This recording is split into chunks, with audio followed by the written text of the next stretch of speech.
Hallelujah. Athunga sihleke mntanami. Hallelujah. Hey.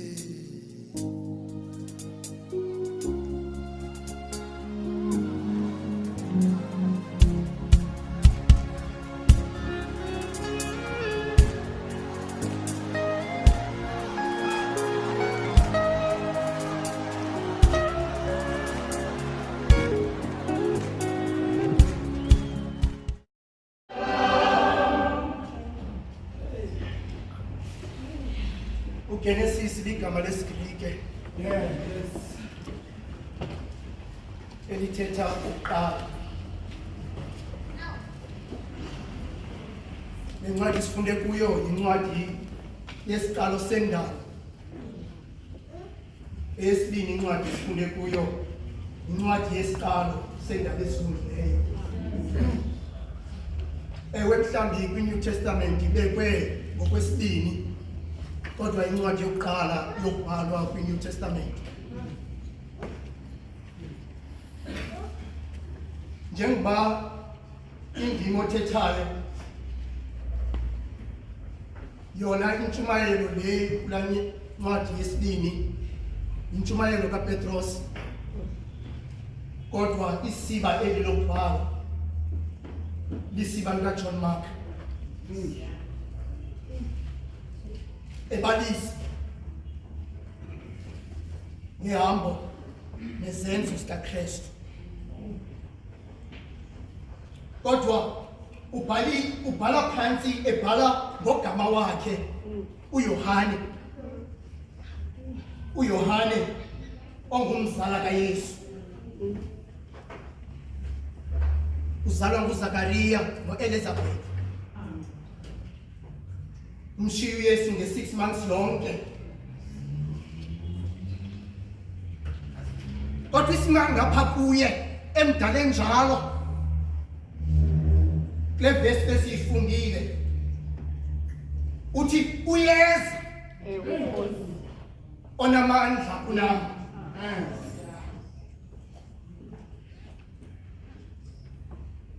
Abantu bajonge kuye, yena ususa abantu kuye, ubathumela komnye othi unamandla kunami. Owamnqweno kulonyaka umtsha noba enye ayivakalanga ndizama ukuyithetha, kodwa ukuzama ukuxhobisa into yoba uzuthi xa uzawuqala lona unyaka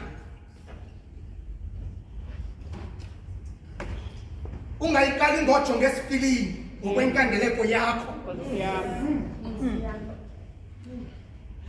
kodwa uye kulowo unawo amandla.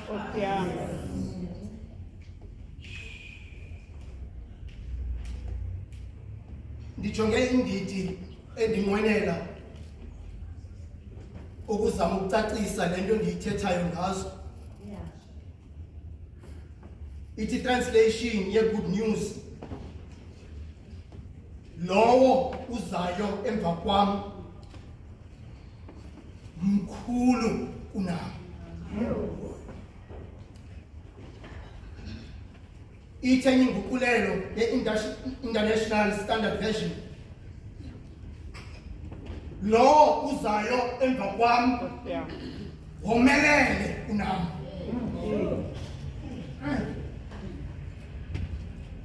Ithi eka-Webster inguqulelo, lo uza emva kwam unamandla kunami.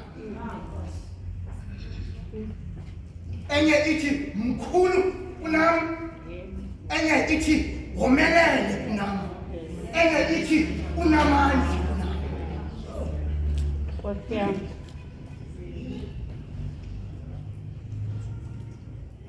Xa ndizawuhlala phantsi, kukho into endiyithandayo eza nomnye umfoba uJeremiah, kuthiwa yiJohari window, ziifestire zikaJohari. Uthi ifestire yokuqala uthi kukho izinto wena ozaziyo ngawe nezaziwayo ngabanye abantu ngawe. Athi festile yesibini uthi kukho izinto ezaziwayo nguwe ngawe kodwa ezingaziwayo ngabanye abantu. Ifestile yesithathu uthi kukho izinto ngawe ongazaziyo ngawe kodwa ezaziwayo ngabanye abantu. Athi festile yesine kukho izinto ngawe ezingaziwayo nguwe ezingaziwayo ngabanye abantu ngawe. Siyavana kanjani? Even wena uzazi nje kodwa awuzazi ukwagqitha umdali wakho. Kuyingozi kuwe ukuqala unyaka kuba uthemba wakho amandla ngaphandle komdali wakho. Ingathi uthi xa yasijonga lo mzalwane kukho izinto endizaziyo into yokuba ndinamandla wazo kodwa andikayi ukuzifezekisa engekho uThixo. Ewe ndinamandla, ewe ndinokomelela, ewe ndimkhulu kodwa ukhono sayo omkhulu ukwagqitha.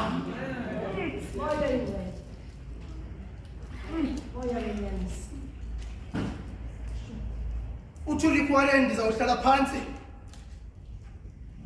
evula nje laa ncwadi yakhe abathi ngu-Purpose Driven Life. Ithi chapter yokuqala, it all starts with God.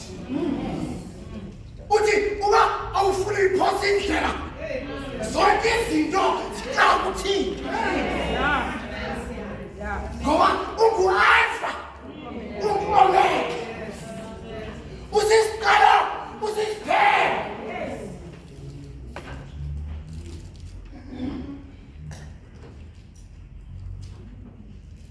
Abazama uyibeka ke smart xa uzama uyenza formal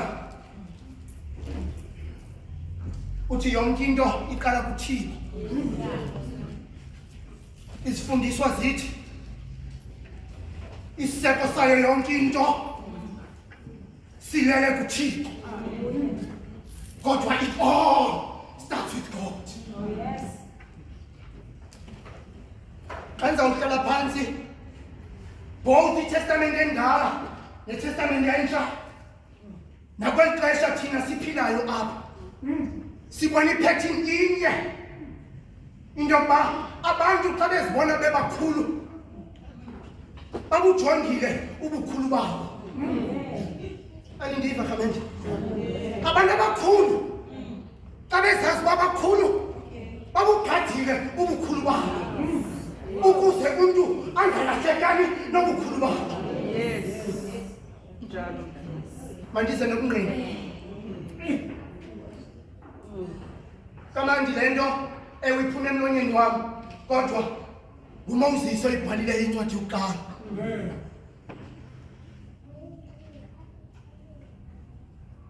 Naku kwenzeka khawini ebemkhulu uFaro ebazi ubukhulu bakhe wathi ngenxa yento yokuba ugade ubukhulu bakhe waza nomthetho othi bonke abantwana abasaze ngobuso elizweni ngenxa yento yoba injongo kuredusa ipopulation yelizwe ukuze ubukhulu bakhe buhlale bubukhulu. Siye kwi-New Testament khamente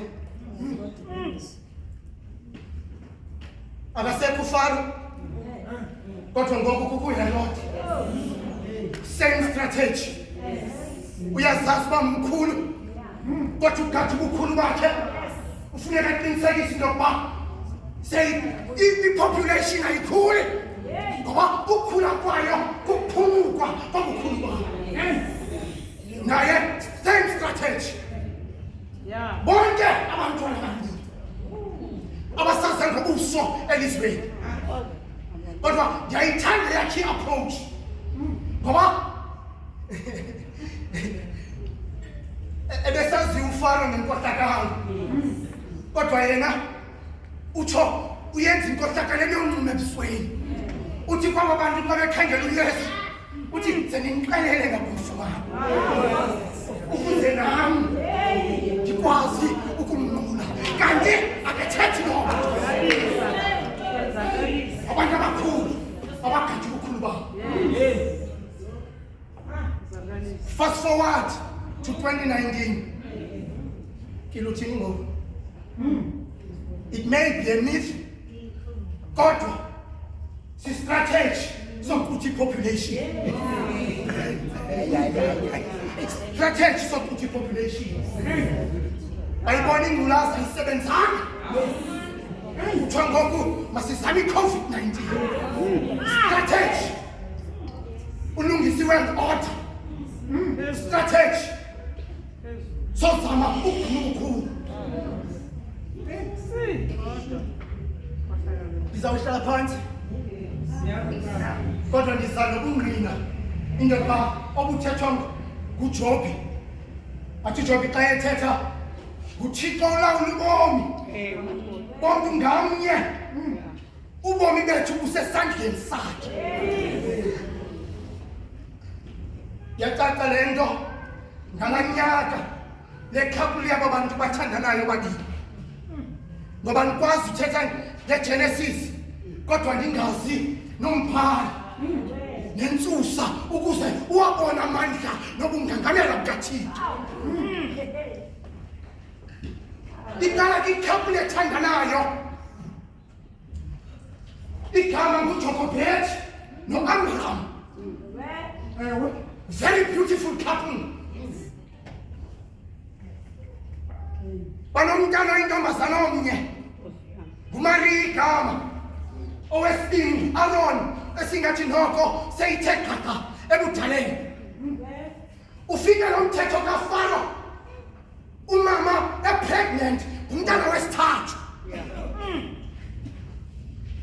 Yayingxaki ukuza kwalo mntana wesithathu ngoba ukufika nje kwakhe sizawulahlekelwa nguye. Khonente ukhona namandla. Khona namandla. Khona namandla. Uthi ka 59 months bembeleka. Yathi le couple bayingamthini egama. Ngoba abafuni attachment kulento bazawulahlekelwa yiyo. Ngoba umthetho umile bonke abasengobuse elizweni mabathuluke to reduce the population. Shame umama bantu iBhayibhile asipheleli ngemizamo nemigudu eyenziwe ngutata kodwa iBhayibhile isichazela ngemigudu kamama ngoba umama ngoyena muntu onemimba ngoyena muntu ekhawulezayo into ebuhlungu ifike kuye. Umama lotshona nomntana ngabo aphinda ajonge festiveni ajonge ngabo for 3 months ekhali white and sick kuba engafuni ulahlekelwa lusana wakhe elungenalo negama kodwa umama akafuni ukuhlukana nosana lwakhe engenagama enjalo. Wenza imigudu wamthatha lo mntana wayombeka ngakwingcongolo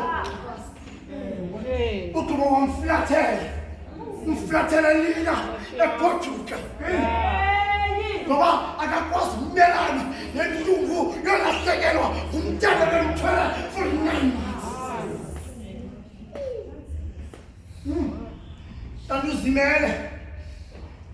uzimele Miriam uyishongile le nto xa isenzeka wathi ngoba uThixo lo simkhonzayo mkhulu futhi usebenza imfihlakalweni kanti naye unecebo lakhe ngowakhe wase wayithatha inimba wayoyityala kwintombi kaFaro.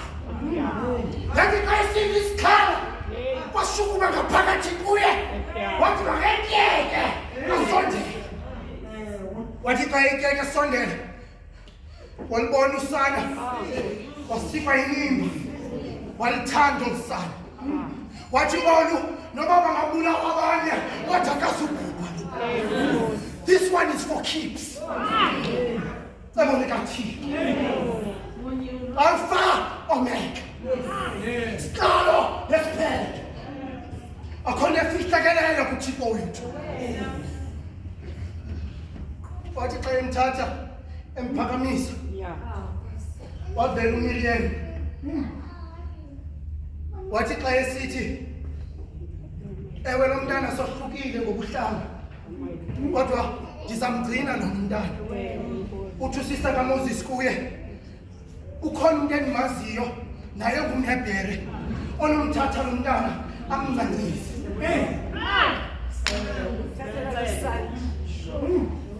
Wabaleka uMiriam wayothatha unini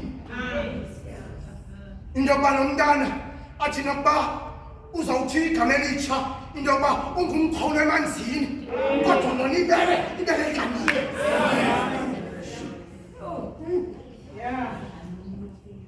Test yokuqala kaMoses ngamanzi, not knowing kanti le test yezinto uThixo emabezizama ngazo usezawudibana nazo ubomi obuza ngaphambili. Uthi xa udibana nazo udibane nazo sewunamafa ngoba udibane nazo wasekuncinane ngakho. Cebo likaThixo khona namandla, khona omkhulu, ukhona nokomelela ukogqithana.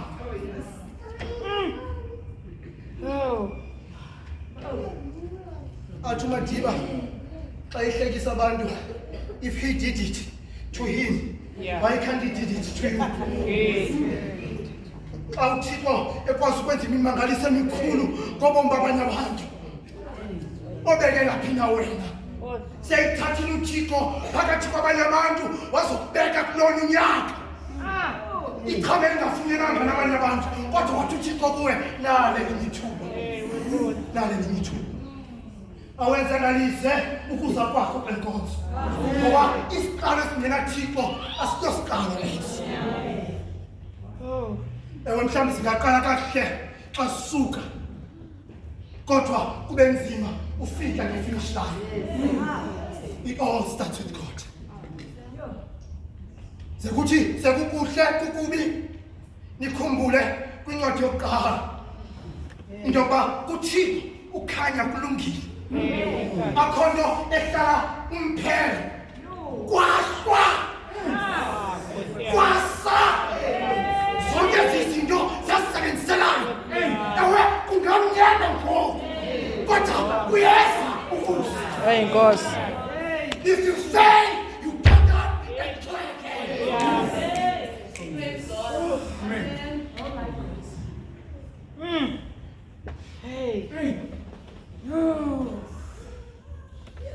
Izawusha. Never my child. Zenithi xa nisiya bomama bomanyana ngoku nithwele zenu niyonika abanye omama ithemba nithi makajonga phaa kuni kodwa ukhono namandla khona namandla uThixo ngaxakwa nto umnika otyhafileyo amandla ungena komelele ungalisela uqini uthi amathothana ngatyhafa abafana baqhubeke bawe kodwa abathembele kuyawo baba ngathi baselele ngoba bayadinga bafanele nokhosi uthi wena izinto zenzayo kuba kodwa abantu beyazi intlungu yakho.